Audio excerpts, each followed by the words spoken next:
what's your name? What was your branch of military? And what was your rank? At that time or now? During the war. Okay. We'll start with that. My name is? Okay, my name is Bill Merifield. My branch of service was United States Army Air Corps, and my rank at that time was Staff Sergeant. How old were you when you enlisted? 20.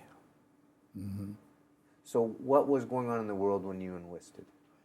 Well, when I enlisted, which was in February of 1942, this was 2 months after Pearl Harbor was bombed. And at that point, I would say the world was preparing for war. And of course, in Europe, war had been going on since 1939. But the United States, because of our political beliefs, was attempting to support it logistically only. And then when we were bombed at that given point, it became an active involvement all the way around. Do you remember what you were doing the day you enlisted? Let's see. On the day I was enlisted, I was, I think it was on a picnic, come to think of it. Bear in mind the events of 53 years ago at 77 become increasingly difficult to recall. So bear with me. Why did you enlist? Well, I think essentially when you see your country attacked, that you desire to participate in retaliation. I don't think I had any high-flying sentiments, to be honest. And the only thing that I wanted to do, I had an opportunity to enlist, and I would much rather fly, to be quite honest with you, with flying pay in a comfortable living environment than participate in a ground war, which is far less comfortable. That's the honest reaction to it, right? So and I flew privately. I had a private license before the war. Oh, really? Yeah, so I flew quite a bit before the war. So when you enlisted, did you know you were going to war? Did you know you were going to be in battle? Well, I assumed my desire to enter the military would be as a combatant. I mean, I couldn't see any point in behind the front lines duty, to be honest. And I wanted to fly. That's something that I had been doing since I was a kid. So where did you go to boot camp? Or did you go to boot camp? Well, I went directly when I was a young individual, I went into the California National Guards. I grew up in California, although I'm a native here. And I lied about my age, which was par for the course. So I think I was 15 and a half when I went in the National Guards. And as a result of the National Guard experience, I already had what they would call basic training. So when I went into the Air Corps, I went right into flight school from there. So once you got in and you went through flight school, what was your duty? Well, principally, I was a student at gunnery school. Then I went to armament school. So essentially, it was involved with learning to be a proficient gunner and also acquiring as much knowledge about the armament system, which was my responsibility. So at 20, were you old compared to the people around you, young, right in the middle? I don't know. I think that's sort of a subjective reaction. At that given point, I grew up in San Francisco, and I grew up, to be quite honest, in somewhat of a cultural activity. I grew up in the San Francisco Opera House and grew up exposed to classical music, and that was largely my family activities. So I suppose, did that make me, I don't know how to answer your question. That was my culture. So what's your first memory of really facing, I mean, you went through training, you did all that, and there had to be a point where all of a sudden you were in the war. What's your memory of that? The first mission that I flew, going back, was over Kiel, Germany, and that was in 1943. I believe that was in probably in August, if I'm not mistaken. I could be wrong on that. And we came back from that mission with about 800 holes at different parts of the aircraft, and the trim tab shot out, and my immediate reaction was, I will never survive a tour. A tour is 25 missions, and my thought is I would never survive a tour. And while we're on that, let me bring up another point. Many times the people ask, how many missions did you fly? It depends on where you were and what you were flying. So, for example, medium bombers, which was a shorter distance, had missions of anywhere from 35 to 50 to fly. When we went in, it was 25, and Mr. Wally Hoffman, who was in my bomb group, flew 35 missions. So it depends where you were time-wise in the war. Okay, but to get back to your question, when you count the holes, see the trim tab shot out,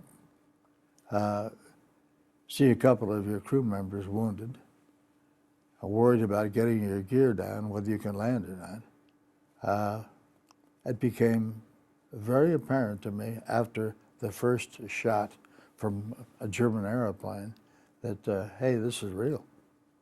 I mean, they're really shooting at me in a very lethal kind of way. What goes through your mind when you're up there at that point? As you're being shot at? Yeah. I mean, are you so busy doing other stuff that... Oh, believe me, you're afraid. You're always afraid. You live with fear. Fear is part of it, part and parcel of it. When you're in combat, you're afraid. When you're back in your barracks, you think of all the things that could have happened. And believe me, in an aircraft, a bomber, flying at 30,000 feet or thereabouts, in a relatively slow aircraft, many things could happen. But you develop a set of defense mechanisms where you sort of selectively, temporarily forget. And I think with the help of alcohol, a lot of the strength, not when we were flying, because air and alcohol don't mix, you can't do it. But when you're not flying, away from combat, the only way I relaxed was fishing and drawing. I like to sketch. I made quite a few sketches, and I went to Albert Hall. There was some excellent musicals that I enjoyed going to, ballet, opera, and so on. And I read quite a bit. Now, you flew in a... B-17. Tell me about Flying Fortress. You mean about the plane? Yours. The plane you flew in. Well, the plane we flew in is not the plane we flew over in. When you are given a plane, ours was a brand new B-17E, and it was actually in excellent condition. When we were stationed down near Hollywood, we even had somebody come out from Walt Disney Studio and paint the name Wolfpack on our plane. Okay, and we trained in, well, the last two phases of training, we trained in it. When we went overseas, they took it away and modified it for combat and gave us one that had been slightly war-weary. Had quite a few missions under it. Did she have a name? Dottie J, as I recall. Dottie J, yeah. And it, I mean, there isn't much you can tell. It's a fuselage about 76 feet long, in which 10 people carry on a strategic mission under the most uncomfortable conditions you can imagine. Beginning first with what you wear, and you dress for the environment in which you fight the war, which is high altitude. And in a B-17 first, as we evaluate aircraft today, first was not pressurized. It was an open aircraft. And if you were a gunner back on the waist, the windows were open on the side so that you had direct prop wash coming through, and temperatures anywhere from 40 to 60 below zero. I think that was the first thing. And you had on, getting ready for a mission, you wouldn't believe it. It's amazing. first thing you had on was, I had 2 sets of long johns on. Then after we had sets of long johns, then I had a heated flying suit. Over the heated flying suit, I had a pair of flight coveralls. Over the flight coveralls, I had a pair of leather fleece-lined pants, fleece-lined boots, and before I get into that, also I had silk boots, then I had heated boots, which plugged into your flying suit. Then after we got all that on, then we had on a Mae West, which is a life preserver in case you go down and you have to ditch down the water. Then over that you have a parachute harness. We chest chutes, but we left the pack off because we had to put on a 65-pound flak suit. Then you have gloves, silk glove liners. Then you have heated gloves. Over that you have fur-lined mittens.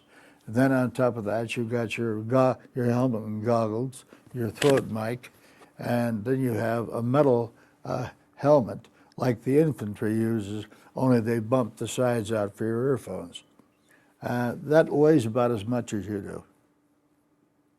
So could you move? Not with the speed that I would normally, that I would on the ground. You could move, and yes, you could move.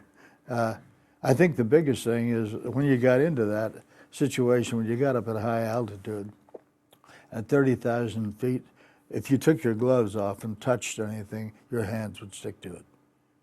So if you had a malfunction or whatever it is, you had to correct, you had to do it very, very carefully.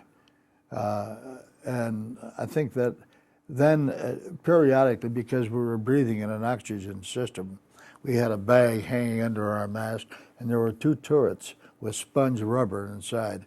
And when you breathed into that, the moisture would go into the sponge rubber, and it would freeze solid. So if you didn't pinch those turrets periodically,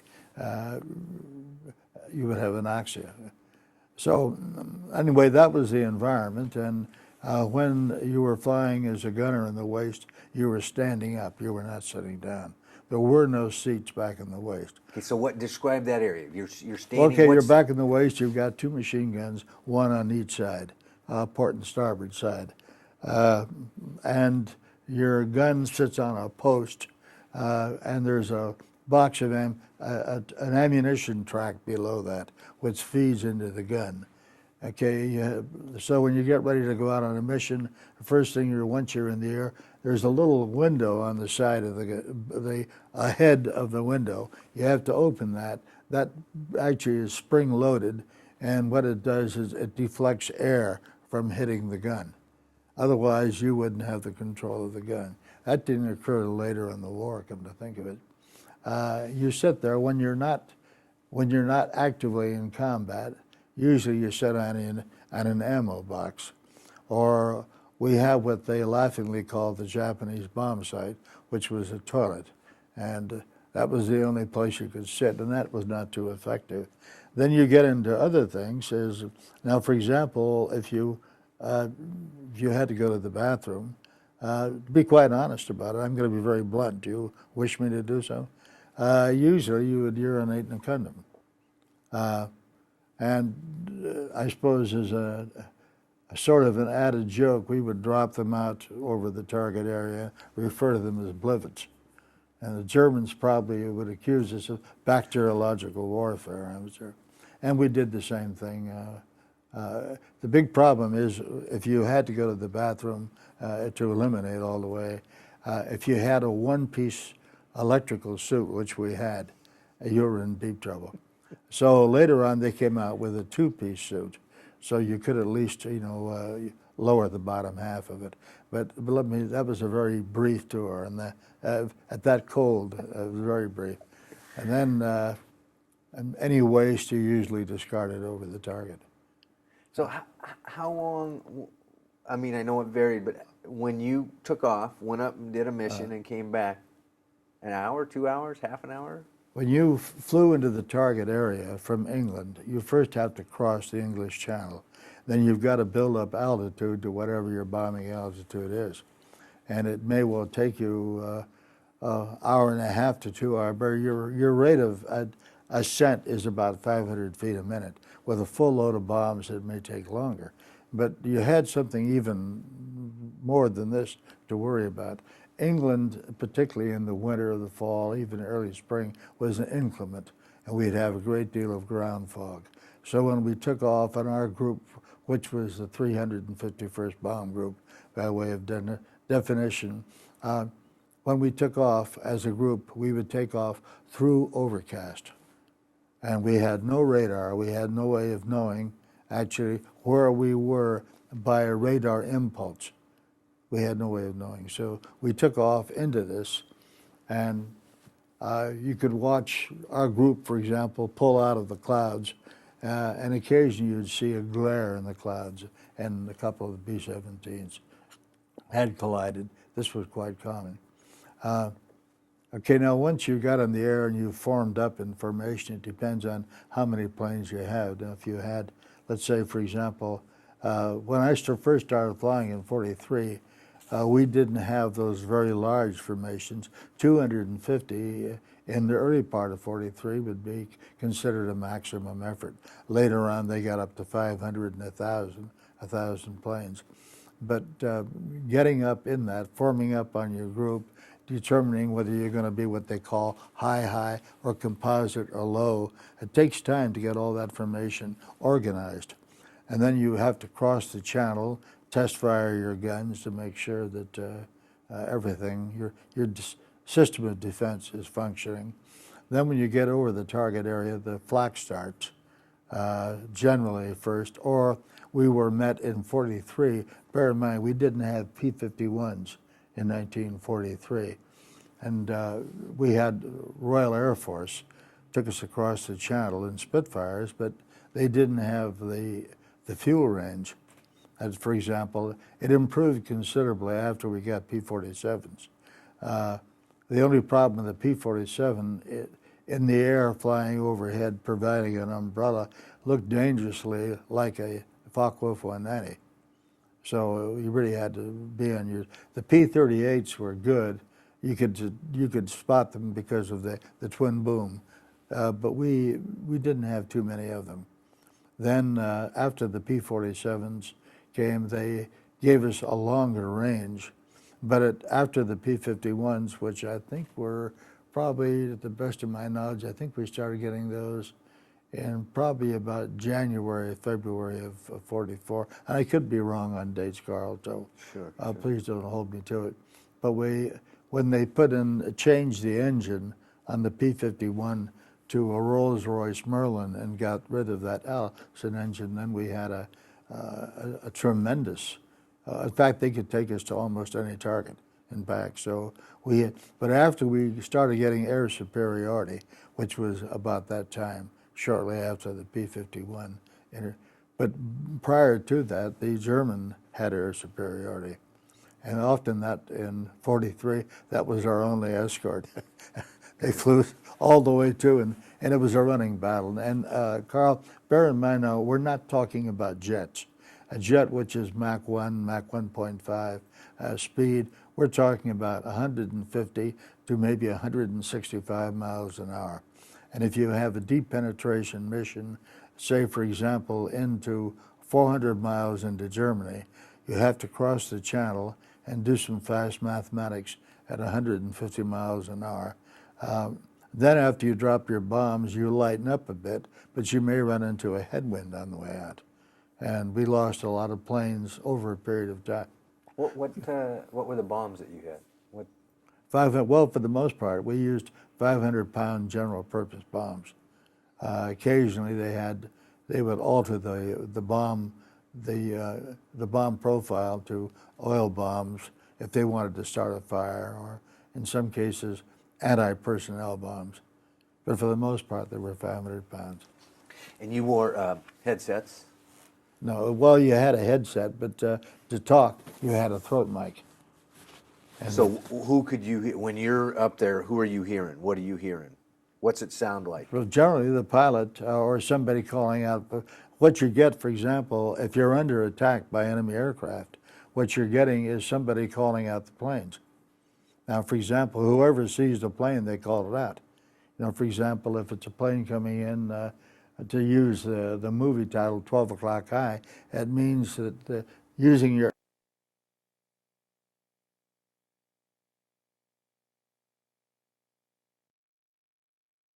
Yeah. You had a buncher that you formed on, then you looked for flares. And that flare, the first flare indicated the group. Or the combination of colors indicated the group. Right. And then the squadron. I'm glad you mentioned that. I'll come back to that. We're back on. Yeah, because I'd forgotten. Okay. We're back on here. Let's see. So we were talking about in battle. You're up in the air environment. Standing. Yeah. Well, but again, I think we were talking about the length of time. That's right. It takes one. Okay, and I think you could frequently, from the time that they wake you up in the morning, which is usually by flashlight, somewhere between 3 and 4 o'clock in the morning. And incidentally, when they do this, even before they wake you up, you know you're going out on a mission, because what they call putt-putts, what they use to start the engine of aircraft, charge the batteries and so on, those things are running right along. And you hear bomb carts going in and out with the bombs, and you hear gas trucks going out, so you pretty well know you're going to go. It's just a question, are you going to stand down, or will it be your crew who will go? And you have mixed feelings about it. One, you want to get it over with and get home. And on one hand, you're saying, gee, I hope it's me. On the other hand, you're saying, boy, I hope I'm not called.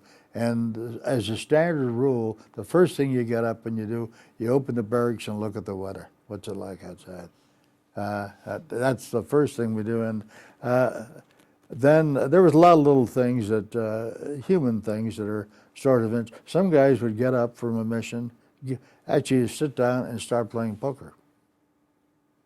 But even though the mission was about, and they hadn't had breakfast yet. In fact, they weren't even fully, they'd sit down. There was 2 guys in our barracks that would do this all the time. I guess it's their way of alleviating tension, I don't know.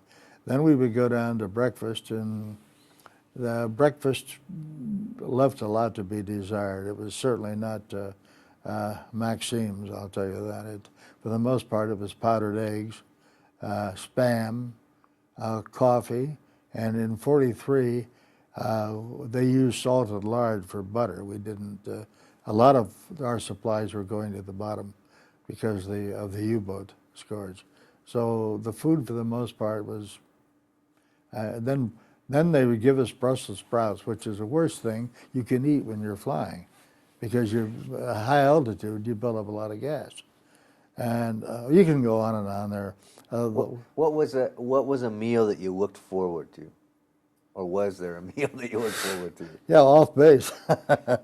We used to go to a robust, there's a little town called Ondel, which is, I was stationed outside of an area called Peterborough, which is in the Midlands.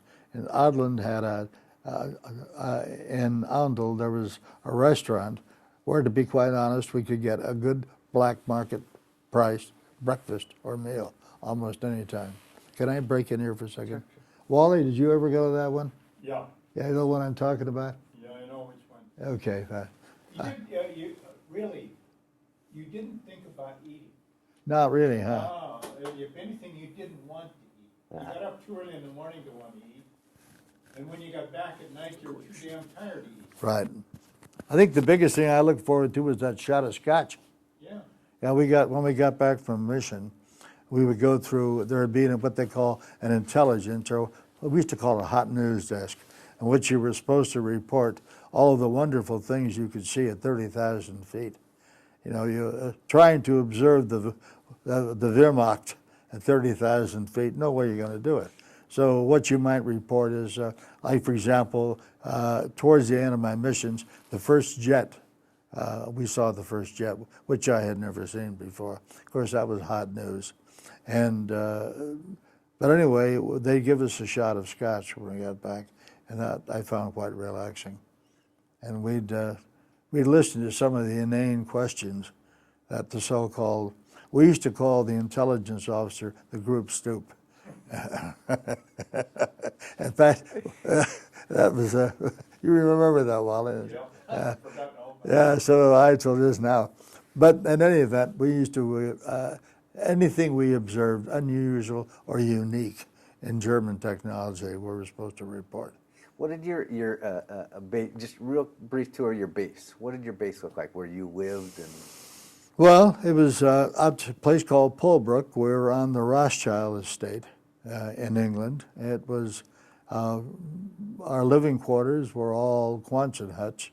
There were three or four, I think three big hangars, and the rest of the field was all hardstand. It was all macadam runways. Then there was a mess hall and a shower, and not very prosaic, really, come to think of it. It's just a base. It was a probably a carbon copy of about every other base. There was a control tower on the base, and that's pretty well governed our air life. The control on the ground, for the most part, we were 12 miles to town, and we got into town any way we could. I usually hitchhike, go in on a bus, or we all had bicycles.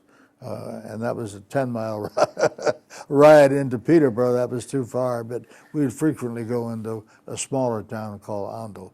probably a harder ride back after a few beers or whatever. Well, bear in mind that, there was a blackout throughout England at that given point. And as a general rule, I look back at it, what a primitive life.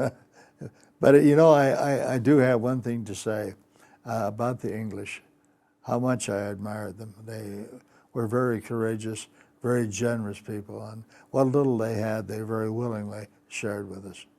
They were courageous people that had been in this quite a bit of time, longer than we have. They started theirs in '39, but they were excellent people. Now, were you usually going on a mission every day? Or? Oh, no.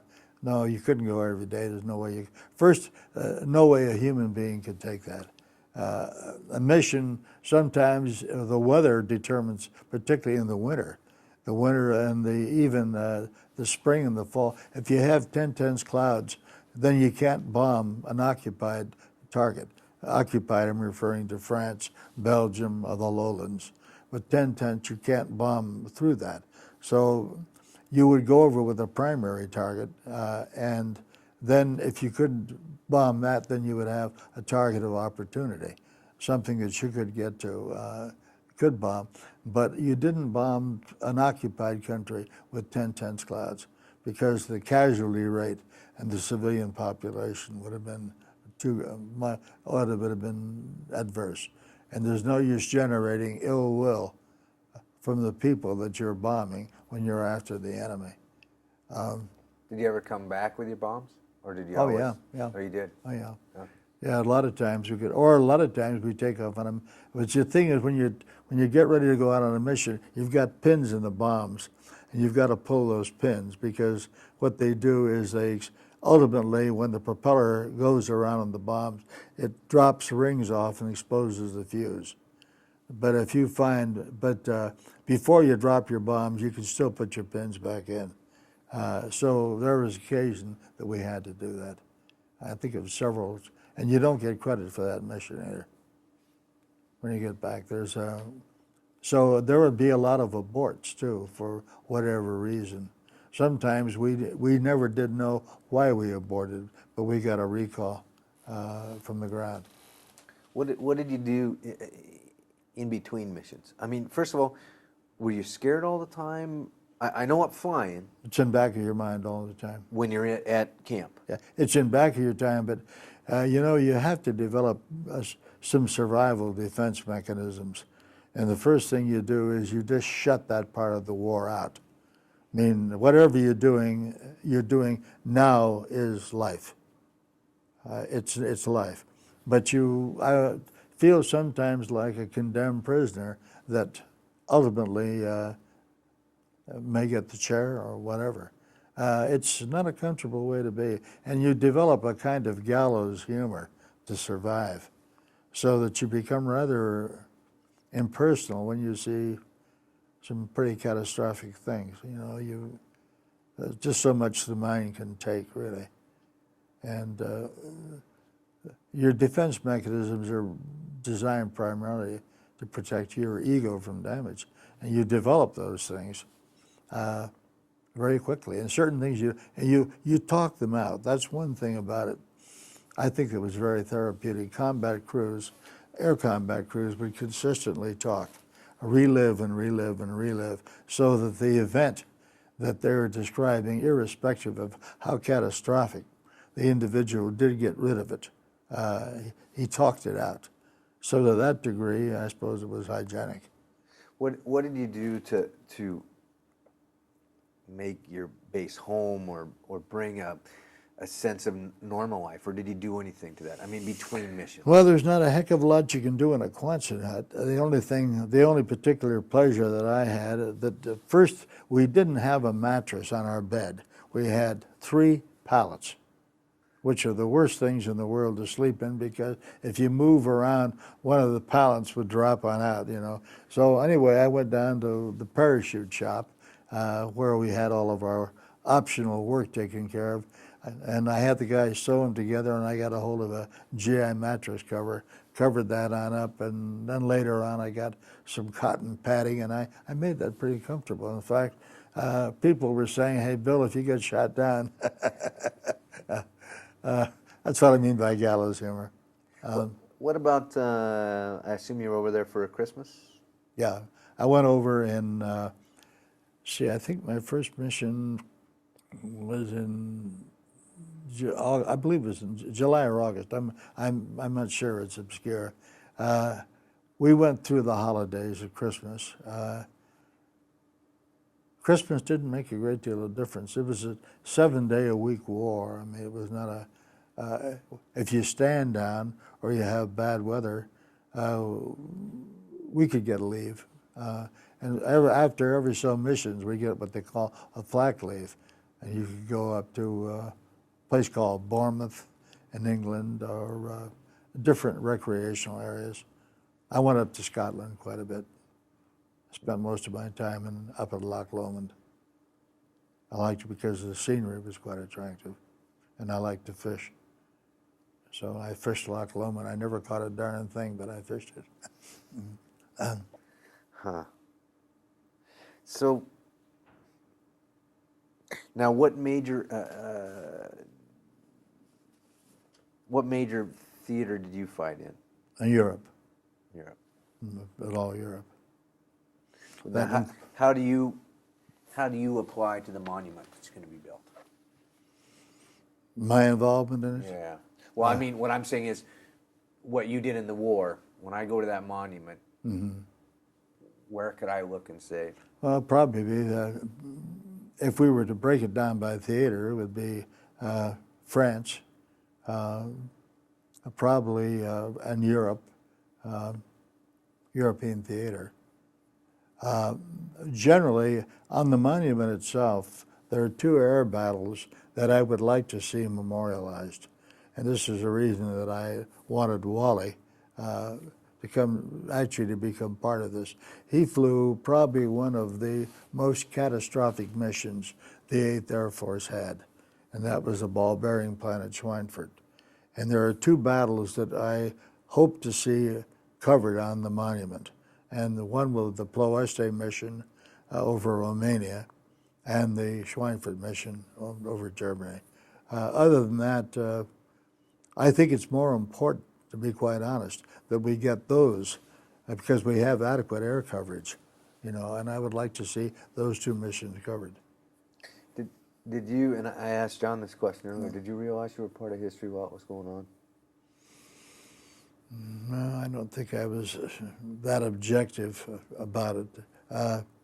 I think there were certain things that we realized would be maybe monumental, but no, I really can't say that I did. Because you bear in mind that all of us were in our early 20s at that point, and at 20, history was a subject you tried to avoid. Where were you when you heard the war was over? The Lowry Field out in Colorado. And what went through your mind at that time? You'd been through these battles. Well, at that time I wanted to go to college on the GI Bill, and I heard about the GI Bill, and I began to psychologically program myself for this. So when the war was over, well, the first thing is, yeah, I survived. The biggest thing that we were concerned about when we were we went to Merifield. This was a B-29 base, and they were talking about giving us another tour and in the South Pacific. And at that given point, no way. Some people volunteered for a second tour, but I'm not made of that kind of courage. One's enough. What do you think your message would be for generations to come? Be knowledgeable about history. The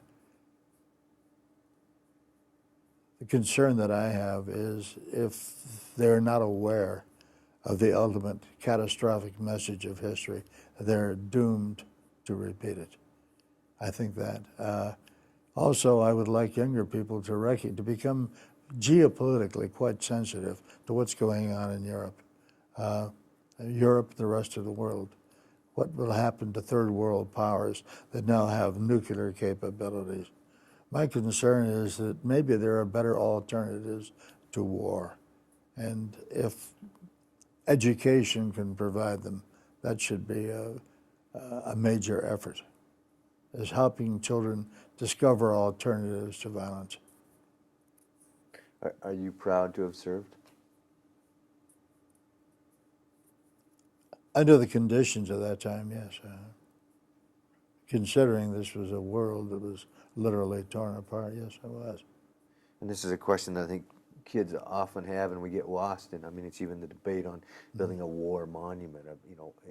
Is it a memorial? Is it glorifying war? All that. No, there's nothing. There's no glory in war. If there's glory in war, I have yet to discern it. War, for the most part, can be something that a series of circumstances forced upon you or forced upon the world. But unless we understand, again, the message of history, the Treaty of Versailles was a midwife of World War II. And the kinds of things that we failed to do, rather than the things that we did, were instrumental in bringing on war. I don't want to see the world go through this again. Do you harbor animosity towards the people that you fought against? Not really. I can recall one time we were talking. We went over to Europe a few years ago, and we met some individuals from the German Air Force through the 8th Air Force Association that I belong to, and I think we all collectively, in fact, it was a German pilot who made the observation that the first guy that put a machine gun on an airplane was a bastard, to be quite honest. I don't. They were doing what they conceived to be their duty, and I think we were doing likewise. I have no animosity toward them, none that I am aware of. So when the war was done, it was done for you? No, war is never done. Never done. The war and its impact on the central nervous system and your memories are permanent. That's never done. What is done is the killing and the destruction. What is not done is the healing. That'll continue in perpetuity. Post-traumatic stress is generally a permanent disorder. And it responds well to certain psychotropic drugs, but it'll continue. I'm speaking as a psychologist now, I'm sorry. Well, I've got to cut you short now. I'd love